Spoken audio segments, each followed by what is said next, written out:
What is up, summoners, and welcome back to another ProGuides Wild Rift video. Today we're going to talk about 5 high elo OP picks that really break the game. So if you're interested in playing what's best at the moment, then check out the following champions. Keep in mind, they're not always easy to play. And not only that, you might see some champions in interesting positions where you're not used to seeing them. So let's get it going. First up on this list comes Orianna. Orianna here is a flexible pick. She can be played in the middle lane and in the dragon lane. So you might be a bit confused, but Orianna is only played with a Senna in the dragon lane, right? No, you can actually play Orianna in the dragon lane whenever you want to, as long as your team doesn't have too much AP. But what has changed that made this champion actually strong enough to be a force to be reckoned in the dragon lane? It's very simple. It's the buff to Luden's Echo. With this item, Orianna now actually has an early game. Prior to this, she was forced into building Archangel stuff, which means not a lot of damage. But what makes this champion so OP in this role? Number 1, it can zone most of the champions in the game. Placing down the ball is like placing an invisible wall. Letting people walk into it means almost certain death, because then you can just combo them with your ultimate ability and all your other abilities and they're gone quite fast. Even better is also the circumstance that you're able to poke out nearly everything you're facing. There's not much they can do about it unless they have certain champions that can all-in you and get you killed. But what makes this champion so good for high elo players? Orianna isn't exactly easy to play. By that I don't mean you can just throw around the ball and deal some damage. No, it's being aware of where your ball is, hiding it in specific walls, and being patient enough to use your spells when you need to use them. Even if you might disagree, it's like night and day between a good and a bad Orianna. Just because how she handles her abilities and the ball itself.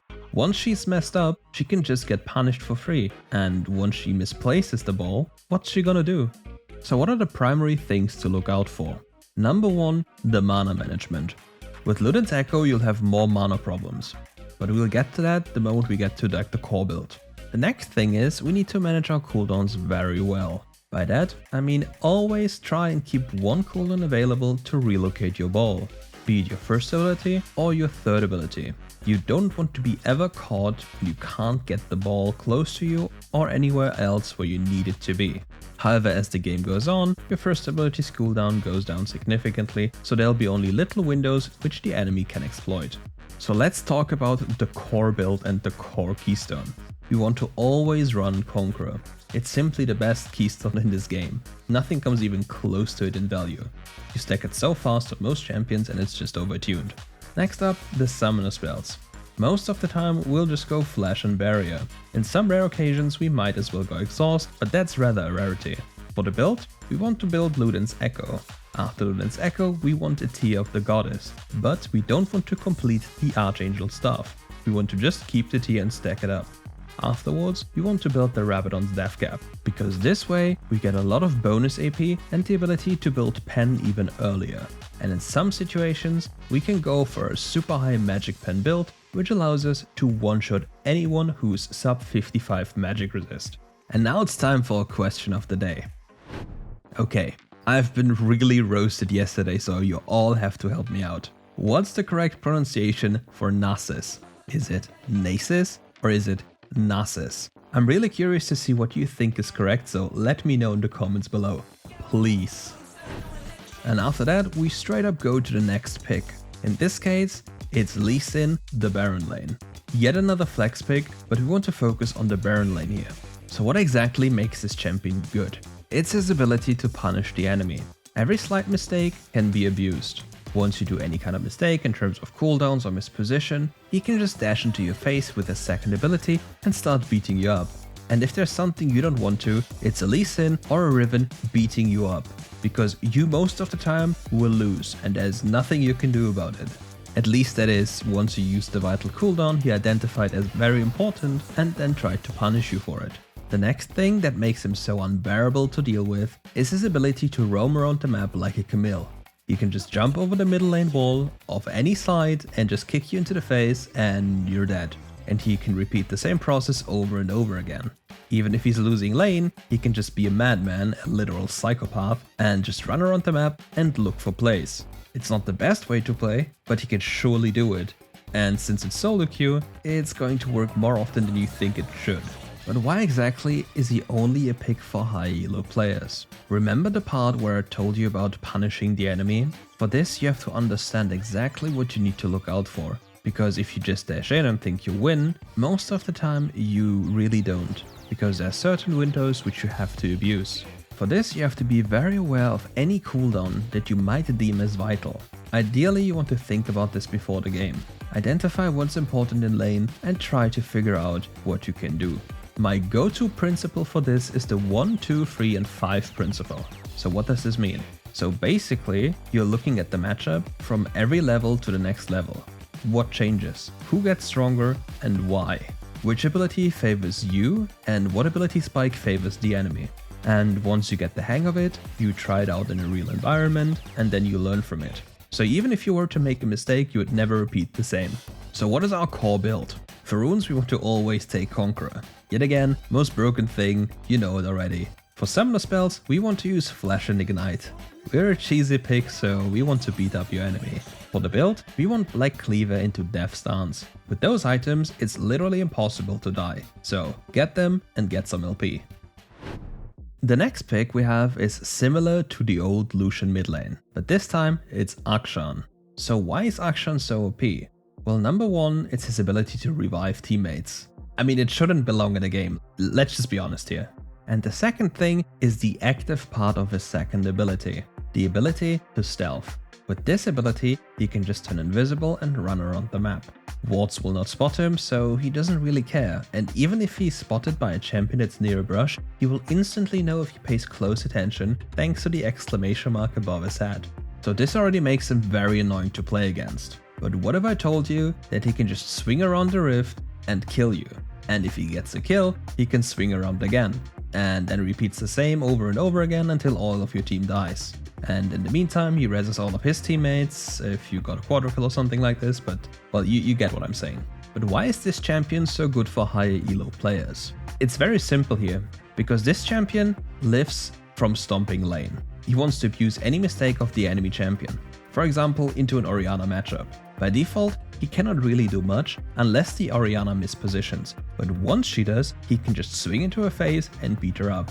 Once he's done so, and if he's done so, it gets very hard for her to play, until she gets items of course. But in the meantime, the Akshan can terrorize the map and get heavy leads for his team. So how do you play this champion? So rule number one of the lane, play around your passive ability. If you want to trade, try to fish with your first ability for stacks on the enemy. Once you've gotten them, there's like a few scenarios in which you would lose the trade if you swung in. After swinging in though, be careful not to tank too many minions.